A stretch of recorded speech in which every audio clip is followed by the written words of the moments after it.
Vous êtes bien sur Europe 1, il est 8h12, la grande interview Europe 1. Nous recevons ce matin Sébastien Chenu. Bonjour. Bonjour monsieur. Sébastien de Chenu, député Rassemblement National du Nord. Nous allons parler ensemble du budget. Nous allons parler ensemble des relations entre la France et l'Algérie. Mais tout d'abord, j'aimerais évoquer un nom avec vous, celui de Gilles Dussault. Il a 63 ans et ce matin, il est à l'hôpital. C'est un maire qui a été attaqué hier dans les rues de son village de l'Isère, Villeneuve-Saint-Marc. 1200 habitants frappés avec une arme indéterminée alors qu'elle était avec son fils de 28 ans. Sébastien Chenu, ça illustre une nouvelle fois les difficultés et les dangers d'être maire.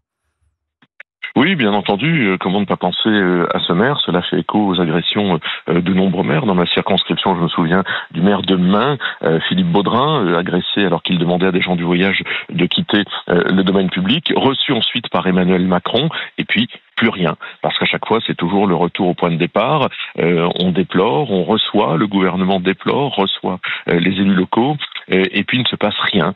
C'est-à-dire que les sanctions que risquent ceux qui agressent nos élus locaux ne sont pas suffisamment importantes, ne sont pas suffisamment appliquées, et ceci va provoquer une chose, c'est que ça va décourager aussi l'évocation, au-delà même du phénomène particulièrement inacceptable que constitue l'agression d'un élu local. Il y avait eu une commission, pourtant une loi en 2024. Cette loi d'ailleurs avait suivi la mort du maire de Signes, Jean-Mathieu Michel. Il avait 76 ans, il s'était fait renverser et écraser par un maçon qui cherchait à jeter les gravats de sa camionnette dans une zone, dans un terrain vague. Le maire, en voulant l'en empêcher, était tombé au sol. Il avait été mortellement écrasé. Ça veut dire que depuis cette loi de 2024 et la mort du maire de Signes, rien n'a changé ?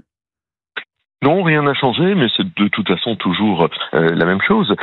C'est une sorte de laxisme judiciaire, c'est-à-dire que les peines, elles sont aménagées lorsqu'elles sont prononcées, elles ne sont pas assez fortes, elles ne sont pas assez importantes, et finalement, c'est ce que déplore et c'est ce que dit Marine Le Pen, la sacralisation du corps dans notre société n'est plus un tabou, c'est-à-dire que on peut s'attaquer physiquement aux gens sans risquer grand-chose, aux élus, mais aussi aux forces de l'ordre, mais aussi aux profs, mais aussi à tout ce qui représente une autorité, sans qu'il y ait derrière un risque important. Nous, on demande que l'intégrité physique soit, évidemment, lorsqu'une atteinte y est portée, soit particulièrement sanctionnée, et évidemment, on en est très loin. Alors, ce maire, comme tous les autres maires de communes de moins de 3500 habitants, touche 2121 € bruts d'indemnité par mois. Est-ce qu'il faut craindre une fuite des vocations? Est-ce que, à quelques mois des élections municipales, Sébastien Chenu, vous redoutez que des maires ne se représentent pas?